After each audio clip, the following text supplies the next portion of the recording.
Dear sisters and brothers in Christ, readiness, being alert, sense of coming, and hope is seen in the parable of the 10 virgins, which is not.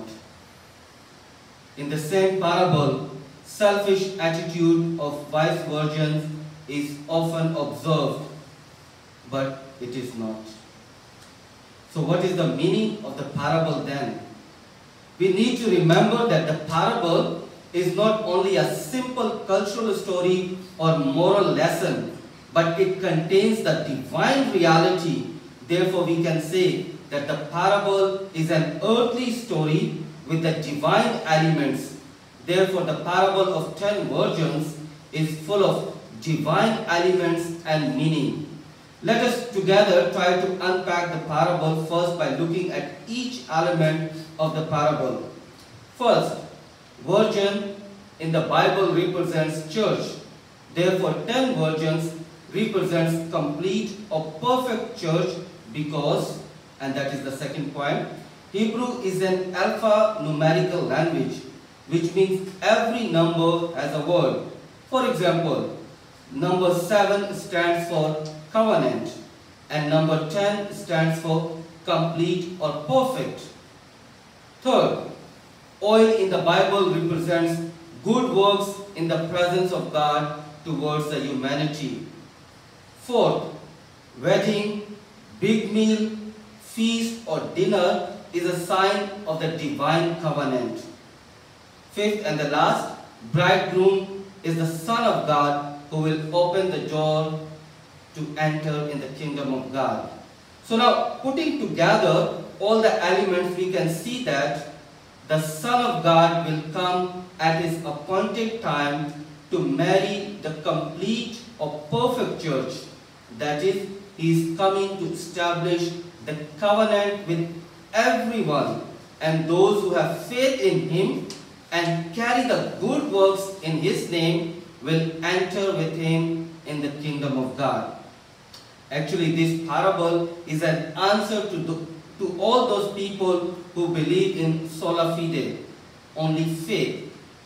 Certainly, faith in Jesus is the root of our salvation, and good works are the expression of our faith, as St. James wrote in his letter. Faith by itself, if it has no work, is dead. Following the teaching of the Holy Bible, the distinguished church father St. Jerome said, "These wise virgins do not refuse to share out of greed, but out of fear, whereof each man shall receive the reward of his own works, and the virtues of one cannot atone for the evil of another in the day of judgment.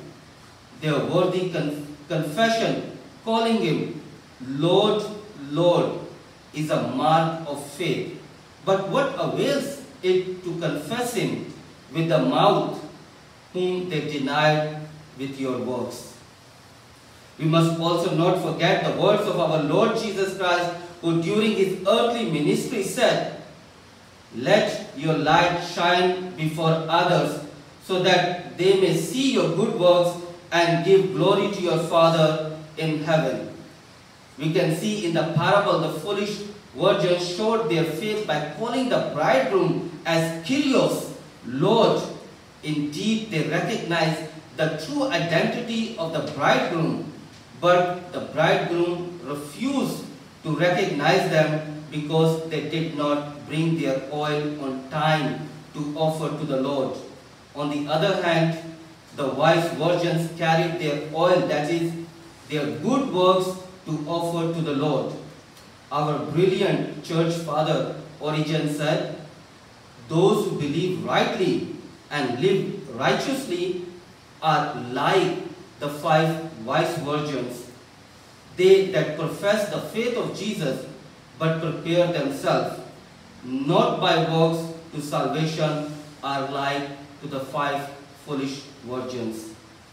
We can observe the 3 qualities of 5 virgins. First, they brought the oil, which means they invested their money energy and time in buying the extra oil. Second, they carried oil throughout their journey, which means they took the pain to carry oil. Third and the last, they preserved their oil to welcome the bridegroom.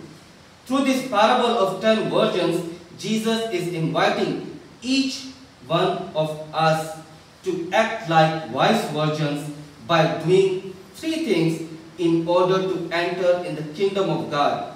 First, as wise virgins invested their time, energy and money to buy oil.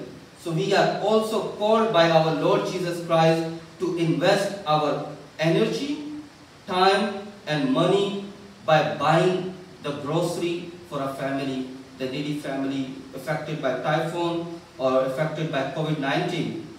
Collecting clothes or other goods to help our needy brothers or sisters, such as jeepney drivers or dislocated families. Organizing spiritual activities such as Eucharistic procession, rosary, online Bible study or devotion. Offering prayers for the soul in purgatory. Second, as 5 virgins carried oil throughout their journey, so we are also invited by Jesus to take the pain of carrying oil by living beatitudes.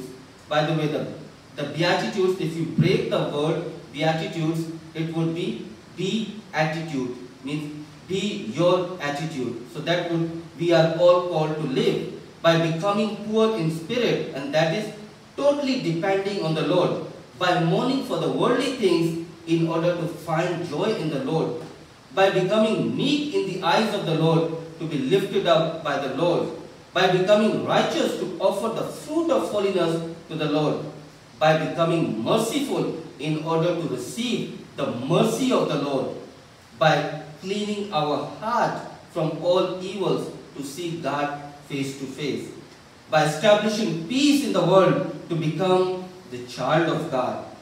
Third and the last, as wise virgins preserve their oil to welcome the bridegroom, so we are also invited by Jesus to preserve our spiritual nature by adding more oil in our lamps through feeding the hungry, giving drink to the thirsty, accommodating the stranger, giving clothes to the naked, taking care of a sick, and visiting a prisoner. We are called by Jesus to act like wise virgins, and that is to take the pain of carrying the oil throughout our earthly journey in order to offer the Lord when He comes to take us with Him in the kingdom of God. May Mary, the mother of Jesus and our mother, intercede for us to be always ready to take the pain of carrying the oil in order to offer to the Lord and enter in the kingdom of God as she did in her entire life.